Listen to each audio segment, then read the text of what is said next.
علیکم ورحمۃ اللہ وبرکاتہ نحمدہ ونصلی علی رسولہ الکریم اما بعد۔ چند دن پہلے بشارت محبوب مغل صاحب کی طرف سے ایک ویڈیو آئی ہے جس میں انہوں نے ایک ایسا نظریہ پیش کیا ہے جو اسلامی نہیں ہے، لیکن اس کے اوپر لیبل انہوں نے اسلام کا لگایا ہے۔ اس میں بنیادی بات جو انہوں نے کی وہ یہی تھی کہ قرآن مجید کے اندر کسی بھی جگہ پر کتاب مقدس تورات انجیل وغیرہ کے اندر تحریف ہونے کی واضح نص موجود نہیں ہے۔ اس کو سمجھنے کے لیے ہم قرآن مجید کو جب پڑھتے ہیں تو ہمیں پتہ چلتا ہے کہ تحریف کی جو 3 صورتیں معاشرے کے اندر رائج ہیں وہ تینوں کی تینوں ان لوگوں کے اندر پائی جاتی تھی۔ وہ اضافہ بھی کر لیتے تھے، کمی بھی کر لیتے تھے، اور ایک بات کی جگہ پر دوسری بات لے آتے تھے۔ یہ تینوں چیزیں ان کے اندر پائی جاتی تھی۔ تو اس سے پہلے میں آپ کو اسلام کا نظریہ جو ہے وہ واضح کر دوں۔ اسلام کا نظریہ یہ ہے کہ انبیاء علیہم الصلوۃ والسلام کے اوپر جو کتابیں نازل ہوئی تھیں وہ وقتی طور پر تھیں اور ان کی قوم کی ہدایت کے لیے تھی، لیکن مرور زمانہ کے ساتھ لوگوں نے ان کے اندر تبدیلی بھی کی اور بعض کتابیں جو ہے وہ دنیا سے ناپید ہو گئی ہیں۔ جو کتابیں اب موجود ہیں ان میں زیادہ مشہور کتابیں تورات، انجیل اور زبور کے نام سے پہچانی جاتی ہیں۔ ان کتابوں کے حوالے سے مسلمانوں کا نظریہ یہ ہے کہ ان کے اندر تحریف موجود ہے۔ یہ نہیں کہتے ہم کہ ایک ایک حرف بدل چکا ہے، اور تحریف کی تینوں صورتیں ان کی کتابوں کے اندر موجود ہیں۔ اضافہ بھی کرتے تھے۔ قرآن مجید کے اندر اس کے متعلق بھی صراحت موجود ہے۔ سورۃ البقرہ سورہ نمبر 2 اور آیت نمبر 79 دیکھیں۔ سورۃ آل عمران سورہ نمبر 3 آیت نمبر 78 دیکھیں۔ اور کمی کے حوالے سے بھی بات موجود ہے کہ یہ لوگ کمی بھی کر لیا کرتے تھے۔ سورۃ المائدہ سورہ نمبر 5 آیت نمبر 15 دیکھ لیں۔ اسی طرح قرآن مجید کے اندر یہ بات موجود ہے کہ صحف ابراہیم اور صحف موسیٰ کے اندر قیامت کا تذکرہ ہے۔ تو جب موجودہ تورات ہم دیکھتے ہیں جس کے بارے میں مسیحیوں کا یہ نظریہ ہے کہ یہ جناب موسیٰ علیہ السلام نے لکھی ہے، 5 کتابوں کے اوپر مشتمل یہ تورات، ان 5 کتابوں میں سے کسی کے اندر بھی ہمیں آخرت کا تذکرہ جو ہے وہ نہیں ملتا۔ اس کا مطلب یہ ہے کہ انہوں نے اپنی کتابوں کے اندر کمی بھی کی ہے۔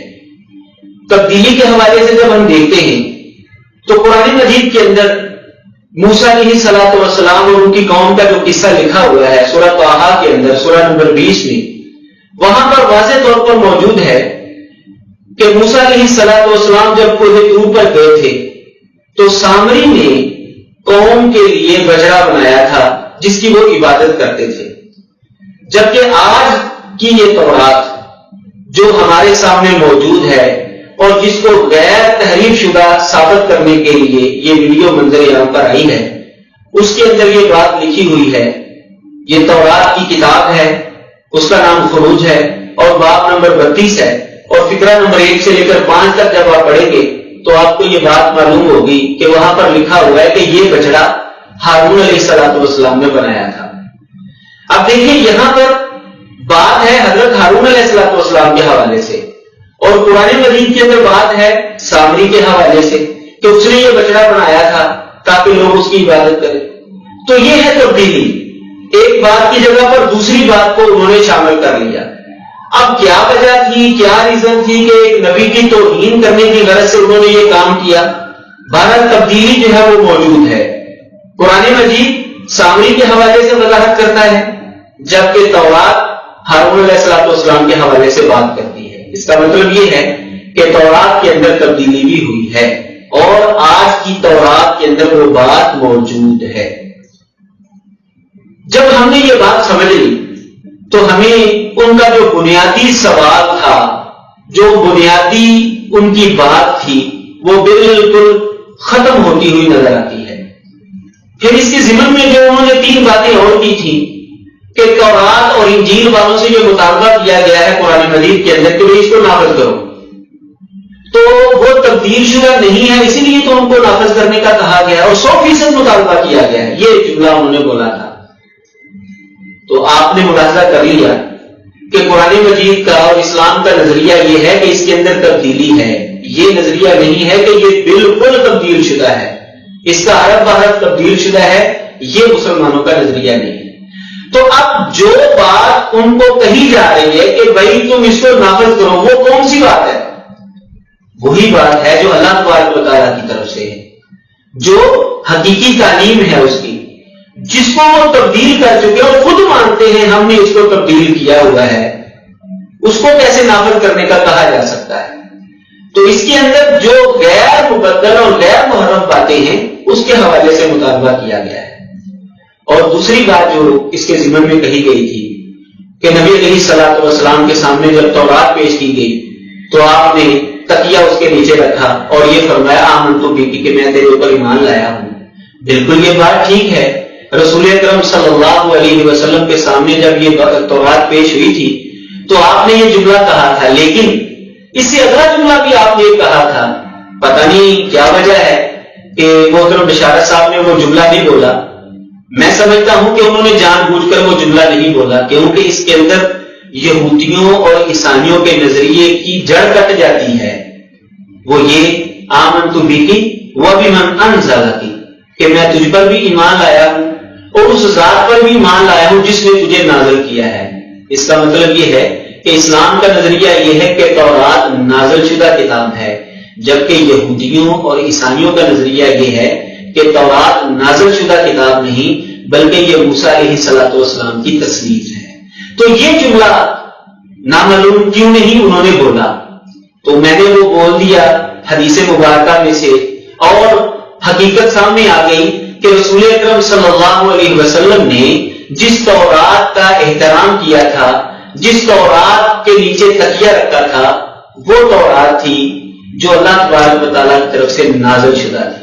تو آج بھی ہمارے سامنے وہ نازل شدہ احکامات آ جائیں، ان میں سے بعض باتیں آج بھی موجودہ تورات کے اندر موجود ہیں اور ہم ان کا اسی طرح احترام کرتے ہیں۔ بلکہ آپ اخبار دیکھ لیں، مسلمان تو اخبار کا بڑا احترام کرتے ہیں، اس کو نیچے نہیں گرنے دیتے کہ اس کے اوپر اللہ کا نام آ گیا ہے، اس کے اوپر ہمارے نبی کا نام آ گیا ہے، اس کے اوپر قرآن مجید کی آیت لکھی ہوئی ہے۔ ہم تو بھائی اخبار کا بھی احترام کرتے ہیں، تو وہ تو پھر کتاب تھی اور اس کتاب کے اندر اللہ کی نازل کردہ باتیں جو ہیں وہ موجود تھی اور آج بھی موجود ہیں، ہم کیوں نہ اس کا احترام کریں گے؟ احترام کرنے سے یہ بات نہیں ثابت ہوتی کہ اس کے اندر تحریف نہیں ہے۔ اور پھر انہوں نے اسی بات کو آگے بڑھاتے ہوئے تیسری دلیل یہ دی کہ اللہ تعالیٰ نے اہل عرب سے بھی مطالبہ کیا کہ بھائی کتاب مقدس اور قرآن مجید سے بڑھ کر اگر کوئی ہدایت یافتہ کتاب ہے تو وہ لے کر سورۃ القصص کے حوالے سے انہوں نے یہ بات کی۔ جب آپ قرآن مجید کی یہ سورۃ القصص اور اس کی مطلوبہ آیات جو ہے وہ پڑھیں گے تو آپ کو پتا چلے گا کہ یہ کتاب مقدس کی بات نہیں ہے بلکہ یہ تورات کی بات ہے۔ اور آپ تو سب جانتے ہیں کہ کتاب مقدس جو ہے وہ مختلف کتابوں کے مجموعے کا نام ہے، یہاں پر موسیٰ علیہ السلام پر نازل شدہ کتاب کی بات ہو رہی ہے۔ اور باقی رہ گئی کہ وہ ہدایت دینے والی ہے، اس کے اندر ہدایت ہے، تو بالکل آج بھی اس کے اندر یہ بات موجود ہے۔ توحید کے مسائل ہیں، رسول اکرم صلی اللہ علیہ وسلم کے حوالے سے پیشین گوئیاں ہیں جن کو پڑھ کر جو ہے کئی غیر مسلم جو ہے وہ اسلام قبول کر چکے ہیں، تو آج بھی ان کے ذریعے جو ہے وہ ہدایت ملتی ہے۔ لیکن اس کا یہ کہنا، اس کا یہ مطلب لینا کہ اس کے اندر تحریف ہوئی ہی نہیں ہے، یہ بالکل غلط ہے۔ ہدایت اس کے اندر موجود ہے اور کئی غیر مسلموں کو وہ پڑھ کر جو ہے ہدایت ملی ہے، اس پر ہمارا ایمان ہے کیونکہ قرآن مجید نے اس کو ہدایت والی کتاب کہا ہے۔ لیکن وہ حقیقی اعتبار سے ہدایت اس وقت کرتی تھی جب اس کا زمانہ تھا۔ آخر میں یہ بات کرنا چاہتا ہوں کہ بشارت صاحب کو انفرادی طور پر جب بھی گفتگو کرنے کے لیے کہا گیا تو انہوں نے ہمیشہ انکار کیا، لیکن آج اس ویڈیو کی وساطت سے ان کو کھلا چیلنج پیش کیا جاتا ہے کہ وہ مکالمے کی صورت میں ہمارے ساتھ گفتگو کریں یا مناظرے کی صورت میں۔ اللہ کی توفیق سے میں حاضر ہوں، اور ان کے علاوہ بھی امت مسیحیہ میں سے جو بھی اہل علم اس حوالے سے گفتگو کرنا چاہتا ہے کسی بھی پلیٹ فارم پر ہمیں دعوت دے یا ہمارے پاس آئے، انشاءاللہ اس کے ساتھ بھی گفتگو کرنے کے لیے ہم تیار ہیں۔ اللہ تعالیٰ سمجھنے کی توفیق عطا فرمائے۔